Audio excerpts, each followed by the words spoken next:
আসসালামু আলাইকুম প্রিয় শিক্ষার্থীরা, সকলে কেমন আছো? আশা করি অনেক অনেক ভালো আছো। আগামী 12ই মে তোমাদের এসএসসি পরীক্ষার ফলাফল প্রকাশ করবে। সেক্ষেত্রে পরীক্ষার পাশের হার কেমন হইতে পারে সে বিষয় নিয়ে আমরা কথা বলবো।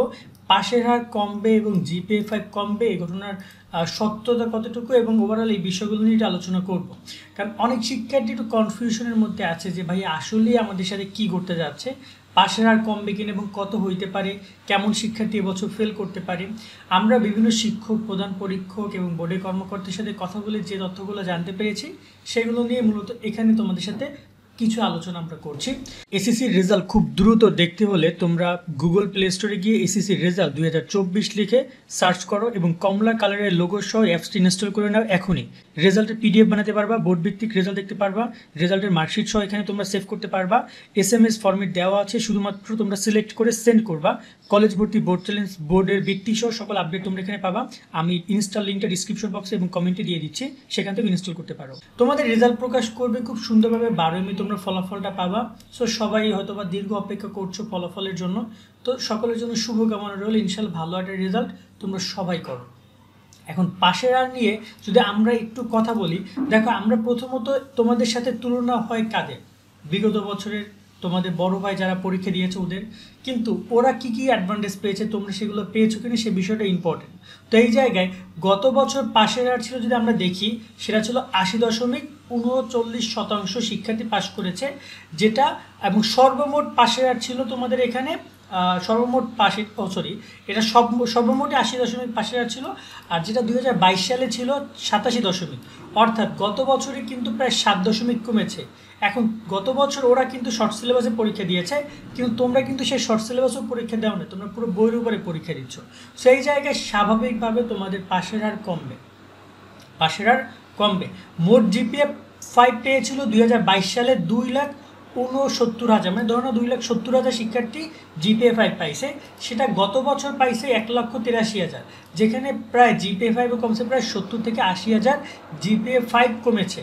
তো এই জায়গায় দেখা যায় যে জিপিএ 5 গত বছর কমেছে, পাশের হার কমেছে। তোমাদের বেলায় কি সেটা হবে না?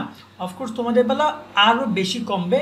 কেননা তোমাদের পুরো বইয়ের উপর পরীক্ষা হয়েছে, তোমার প্রস্তুতি ছিল একটু অন্য টাইপের, অনেক সময় নিয়ে তোমরা প্রস্তুতি নিতে পেরেছো, ঠিক আছে, বাট পুরো বইটা তোমাদের পড়তে হয়েছে, যার কারণে একটু ঝামেলা রয়েছে।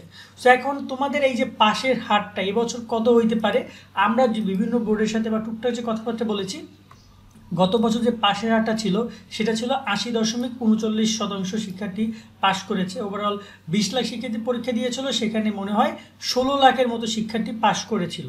সো তোমাদের ক্ষেত্রে এই সংখ্যাটা 16 লাখের মধ্যেই থাকবে আশা করি, হয়তো বা হালকা পাতলা একটু কমতে পারে, তবে সম্ভাব্য যে 80% একদম নিচে যাবে না, মানে অনেক নিচে না, হয়তো 79 বা 78 বা হইতে পারে 80-র উপরেও যাইতে পারে যদি তোমাদের পরীক্ষাটা ভালো দেয়। তবে 80-র উপরে যাওয়ার সম্ভাবনা খুবই কম, বা গেলেও দেখা যায় 81-82-র মধ্যেই থাকবে। ওরা কোনো কোনো ক্ষেত্রে পাশে বাড়তেও পারে, কোনো কোনো ক্ষেত্রে কমতেও পারে। এবং সবচেয়ে ভালো রেজাল্ট কোন বোর্ড করবে এটা নিয়ে দ্বিধাদ্বন্দ্বের মধ্যে থাকার দরকার নেই। কয়েকটা বোর্ডের নাম বলছি, একটু ভালো করে লক্ষ্য করবা। রাজশাহী বোর্ড, যশোর বোর্ড এবং কথা বলছি ঢাকা বোর্ডের কথা, এই বোর্ডের পাশের আর ভালো হইতে পারে। দেখো এখানে ব্যাপারটা কি, যেমন গত বছর কিন্তু বরিশাল বোর্ড টপ করেছিল, বরিশাল বোর্ডে স্টুডেন্ট কম, এবছরও বরিশাল বোর্ডে স্টুডেন্ট কম। যে বোর্ডে স্টুডেন্ট কম সেখানে রেজাল্ট ভালো হইতে পারে, কারণ সেখানে প্যারা কম হয়, সেখানে খুব কম শিক্ষার্থী পরীক্ষা দেয়, সেখানে ভালো রেজাল্ট করে। সো বোর্ড ভিত্তিক আলাদাভাবে কথা বলার কোনো দরকার দেখছি না, কারণ দেখা যায় ময়মনসিংহ বোর্ডে স্টুডেন্ট কম, বরিশাল বোর্ডে স্টুডেন্ট কম, এখানে পাশের আরও অনেক ভালো হবে, ঠিক আছে। আর যে সকল বোর্ডে ঢাকা বোর্ডের স্টুডেন্ট বেশি, চট্টগ্রাম বোর্ড, রাজশাহী বোর্ডের স্টুডেন্ট বেশি, এখানে পাশের একটু কম হইতে পারে। বাট ওভারঅল এই বোর্ডের রেজাল্টগুলো তোমাদের অনেক ভালো রেজাল্ট তোমরা এবছর পাবা। আর পাশের আর যেটা বললাম ওই রকমই 80%-এর কাছাকাছি থাকবে। একদম যে অনেক খারাপ হবে গত বছর থেকে তাও না, আবার অনেক যে ভালো হবে তাও না। তবে একটা কথা মাথায় রেখো, জিপিএ 5টা কমবে। জিপিএ 5 গত বছর পেয়েছিল 1,83,000, এবছর সেই সংখ্যাটা আরও অনেক কমে যাবে। কারণ এবছর জিপিএ 5 আমরা যে রেজাল্টগুলো দেখেছি, আমরা যখন অ্যান্সার শিটগুলো দেখেছিলাম, আমরা যখন এমসিকিউগুলো মিলাচ্ছিলাম, সেখানে ব্যাপারটা খুব মানে চোখে পড়ার মতো ছিল কয়েকটা সাবজেক্টে জিপিএ 5 নিয়ে।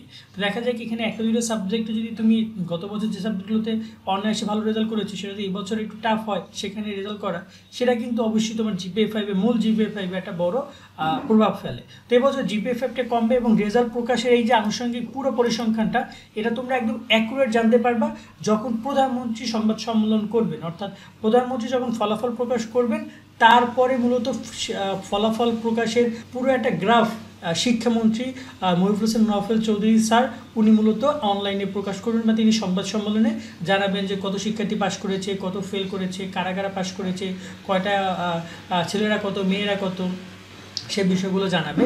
সেই হচ্ছে বিষয়গুলো আমরা যখন এই আপডেটগুলো পাবো আমরা তোমাদেরকে জানিয়ে দিব। বাট আপাতত পাশের নিয়ে ওই রকমের বড় লেভেলের টেনশন করে কোনো কিছু হয় না, এটা মাথায় রাখবা। জাস্ট তোমরা আপাতত পরীক্ষার রেজাল্টের প্রতি ফোকাস দাও, রেজাল্ট দেখার নিয়মগুলো জেনে নাও এবং খুব সুন্দরভাবে রেজাল্টগুলো যেন দেখতে পারো। আমরা তোমাদেরকে পরবর্তী আপডেট আসার সাথে সাথে জানাবো। আজকের মতো এখানে বিদায় নিচ্ছি, সকলে অনেক ভালো থাকবা, আল্লাহ হাফেজ।